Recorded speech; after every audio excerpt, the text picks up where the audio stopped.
All right, traders, to watch this video for Friday, May 24th. Quick reminder, the market's closed Monday, so I really expect low volume tomorrow, but we'll see. The market gapped down kind of big today, and if we look at 5-minute candles on the SPY, gapped down and pretty much sold off all day and had a decent bounce in the last 30 minutes or so, but overall, a lot of weakness out there, so we'll see what happens. A week from tomorrow, our next free webinar. So there'll be a link down below this video. I hope there's a link there. If not, you can email me for a link. Just get registered, and it's going to be a different webinar because we're actually going to give away a tiny fraction of our trading course. We're going to give away one of our what we deem A+ setups, a complete explanation of what we look for. And so I think that alone will be worth it. But we're also going to be talking about sharing our top 5 aha moments that helped us put the pieces together, right? And we feel that every trader needs to figure these out in order to find their way to consistent profits.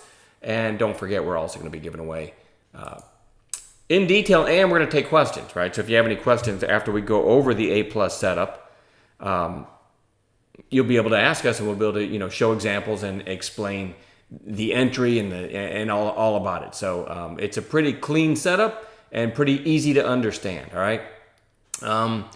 One thing from chat today too, because this doesn't happen very often, I actually called MAXR when it got below 8. It was on its way down, so I can't scroll because this is a screenshot. It's not one of the charts I can scroll over. But as this was coming down, getting near 8, I typed in the chat room, MAXR 2's buy zone. Most of you who have taken the course or in the chat room already know what I'm talking about.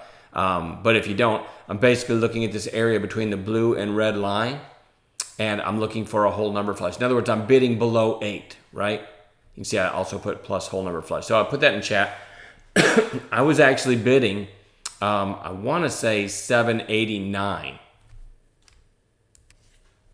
So I got a little too cute on my entry, right? I put it too close to that 220 and didn't get filled. It got down to 792, but really the whole number flush is really meant for anything under 8, probably in the 790s. Again, I got too cute. But a little bit after it got there, it got halted for news. So I remember thinking, oh man, I can't remember the last time I called something in chat and it ended up getting people stuck in it in a halt. And that's exactly what happened. I was pretty nervous, and I didn't even get filled on my bid, but I know others that actually did get filled were probably way more nervous. Long story short, they had good news, and it came out of the halt above 8, so anyone that got filled below 8, and you can see what happened. These are 2-minute candles, so in 2 minutes it went to almost 9, and had a lot of celebrating. But again, I tweeted earlier, probably not without adding a few gray hairs to some people. It was a little bit scary.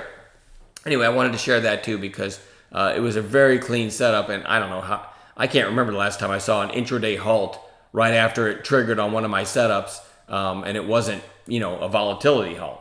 Anyway, long story short, let's go back to this because I'm going to go into the watch list now. This is probably my top watch for tomorrow, and I was saying to this in chat that this is going to look really pretty when people scan for charts, to watch for tomorrow after the close, because you've got this massive volume stick, bigger than anything you can see going back a year or whatever, and it's near recent highs, near the whole number 9.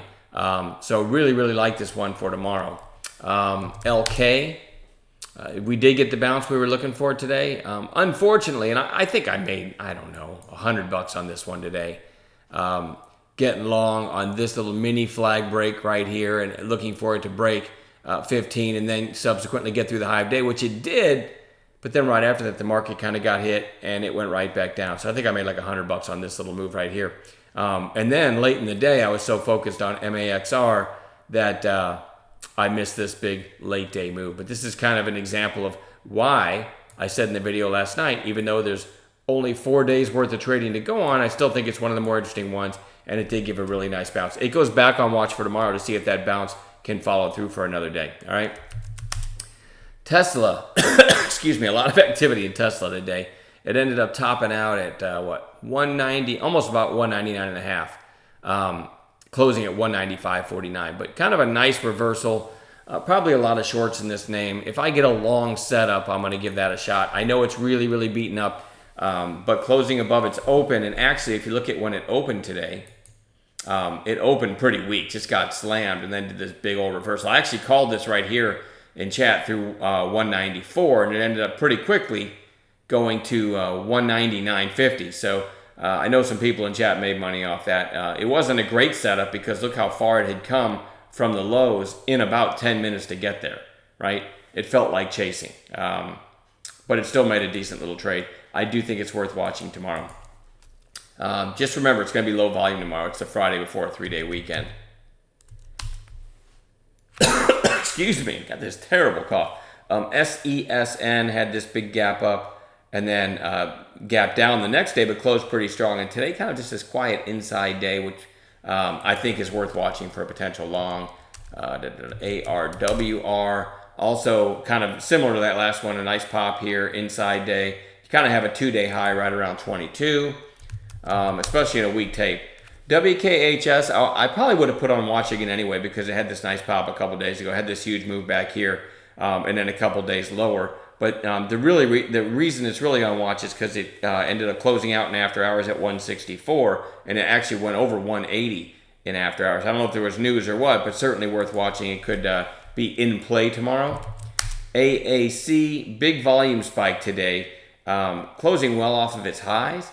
But on an intraday basis, this had news and had this huge spike from like 110 to over 150 before giving some of that back. So I think that's a good candidate to watch, although the daily is kind of obscure. And then lastly, I'm going to watch OTLK, which had this huge move from under $1 to 335. And now you've got 3 days lower, or at least 3 lower highs, kind of hitting the 20-day from above.